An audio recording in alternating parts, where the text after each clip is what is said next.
A knocking sound came from the door. Ready for another impromptu appointment, Rahab, a prostitute, opened it. Standing in the doorway were two men.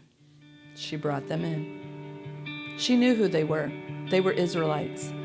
Stories about their victories in the wilderness against many cities had spread throughout the region. This prostitute seemed to be privy to plenty of information. She knew what these Israelites were likely planning to do, and she knew they would be successful.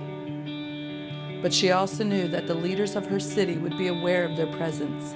Her home was along the outer wall of the city and visible to the guards. Her home was along the outer wall of the city and visible to the guards. As they were standing in her home, this woman had a choice to make. Would she turn these men in, or would she help them? Would she protect her city or commit treason against her city? With these men's lives at her mercy, she made her choice. She would help them. Another knocking came from the door. Rahab took a deep breath and opened it. It was her king's messenger, with explicit instructions to hand over the men who came into her home, the Israelites. As calmly as she could, she told them, "At nightfall, when the city gate was about to close, the men went out, and I don't know where they were going. Chase after them quickly, and you can catch up with them." Joshua 2:5. The men who accompanied the king's messenger went quickly outside the city gates to search for the Israelite spies. But they wouldn't find them out there. As soon as the city gates were closed and the search group was far off, Rahab made her way to the roof. As she elevated to the top, the stalks of flax were all she could see.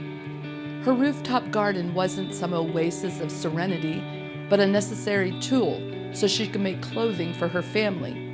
But she wasn't focused on the plants. She was focused on what hid behind them, the two Israelite men. With determination, Rahab shared with the two men that she knew what they were going to do, that her city was afraid of them, and that she wanted protection when they decided to invade her city. She put her life on the line for them. The only question that remained is, would they do the same for her? They replied, "We will give our lives for you. If you don't report our mission, we will show kindness and faithfulness to you when the Lord gives us the land." Joshua 2:14. They had a deal. The entire family would be saved from destruction as long as they were in her home. She kept the scarlet cord tied to the window that they were repelled to the ground from. She kept the scarlet cord tied to the window they would repel to the ground from. Rahab, a prostitute, had her life and her legacy changed in a day. Her life had been dedicated to professional adultery. Her legacy had been the woman who lived along the city wall, who would give you a good time for a good price. But all that changed. When Rahab was confronted with the reality of the Israelites traveling through the wilderness, making their way toward her home, she wasn't only confronted by a nation, but by their God. The accounts of what God had been doing through the Israelites caused her to stop and reflect. Is their God real? And if he is, what will I do about it? Hebrews 11:31 says, "By faith, Rahab the prostitute welcomed the spies in peace and didn't perish with those who disobeyed."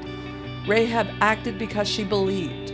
Her faith compelled her to rebel against her own nation and do God's work. Of all people, Rahab could have let her possible self-doubt and possible lack of self-worth cloud her willingness to act. But she didn't. Instead of allowing her focus to be on herself, she focused on the power of God and her desire to help her family. By most people's estimations, Rahab is an unlikely person to be used by God. She certainly wasn't living a life that honored God. Her home wasn't a place where God was first priority. She was a person of wickedness. She was a mess. But God, there are those two words again, wasn't intimidated by her mess. He knew her entire story could be changed. When those men showed up at her door, she answered with a yes to God. And with that yes, her life, her mind were recalibrated toward God's power and not her past. But God. Moments are all around us. They show up when we least expect them, and it could be easy to miss them. But when we do see them, we must pause and seize the moment. We must pause and seize the moment to decide whether we will answer with a yes to God or a yes to our past. Rahab likely didn't know the level to which God was going to use her in the moment of her decision to help the two Israelite men. But she didn't need to know all the details. And when we are presented with opportunities to be used by God, we will likely have no idea the level of impact God will initiate through our response. And that's okay.